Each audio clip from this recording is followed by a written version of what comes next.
principal tenant. Jean Valjean was prudent enough never to go out by day. Every evening, at twilight, he walked for an hour or two, sometimes alone, often with Cosette, seeking the most deserted side alleys of the boulevard, and entering churches at nightfall. He liked to go to Saint Méthode, which is the nearest church. When he did not take Cosette with him, she remained with the old woman. But the child's delight was to go out with the good man. She preferred an hour with him to all her rapturous tête-à-têtes with Catherine. He held her hand as they walked, and said sweet things to her. It turned out that Cosette was a very gay little person. The old woman attended to the housekeeping and cooking and went to market. They lived soberly, always having a little fire, but like people in very moderate circumstances. Jean Valjean had made no alterations in the furniture as it was the first day. He had merely had the glass door leading to Cosette's dressing room replaced by a solid door. He still wore his yellow coat, his black breeches, and his old hat. In the street, he was taken for a poor man. It sometimes happened that kind-hearted women turned back to bestow a sou on him. Jean Valjean accepted the sou with a deep bow. It also happened occasionally that he encountered some poor wretch asking alms. Then he looked behind him to make sure that no one was observing him, stealthily approached the unfortunate man, put a piece of money into his hand, often a silver coin, and walked rapidly away. This had its disadvantages. He began to be known in the neighborhood under the name of the beggar who gives alms. The old principal lodger.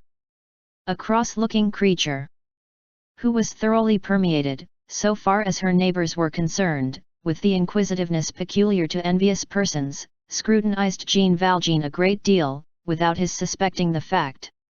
She was a little deaf, which rendered her talkative. There remained to her from her past, 2 teeth, one above, the other below, which she was continually knocking against each other. She had questioned Cosette, who had not been able to tell her anything, since she knew nothing herself except that she had come from Montfermeil. One morning, this spy saw Jean Valjean, with an air which struck the old gossip as peculiar, entering one of the uninhabited compartments of the hovel. She followed him with the step of an old cat, and was able to observe him without being seen, through a crack in the door, which was directly opposite him. Jean Valjean had his back turned towards this door, by way of greater security, no doubt. The old woman saw him fumble in his pocket and draw thence a case, scissors, and thread.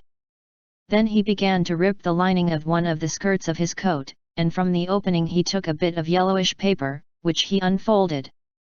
The old woman recognized, with terror, the fact that it was a bank bill for 1,000 francs.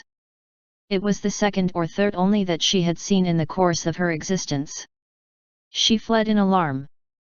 A moment later, Jean Valjean accosted her, and asked her to go and get this 1,000-franc bill changed for him, adding that it was his quarterly income, which he had received the day before. Where? Thought the old woman. He did not go out until 6 o'clock in the evening, and the government bank certainly is not open at that hour.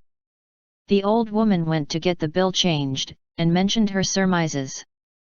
That 1,000-franc note, commented on and multiplied, produced a vast amount of terrified discussion among the gossips of the Rue de Vignes Saint-Marcel. A few days later, it chanced that Jean Valjean was sawing some wood, in his shirt sleeves, in the corridor. The old woman was in the chamber, putting things in order. She was alone. Cosette was occupied in admiring the wood as it was sawed. The old woman caught sight of the coat hanging on a nail, and examined it. The lining had been sewed up again. The good woman felt of it carefully, and thought she observed in the skirts and revers thicknesses of paper. More 1,000-franc bank bills, no doubt. She also noticed that there were all sorts of things in the pockets. Not only the needles, thread, and scissors which she had seen, but a big pocket-book, a very large knife, and, a suspicious circumstance, several wigs of various colors. Each pocket of this coat had the air of being in a manner provided against unexpected accidents. Thus the inhabitants of the house reached the last days of winter.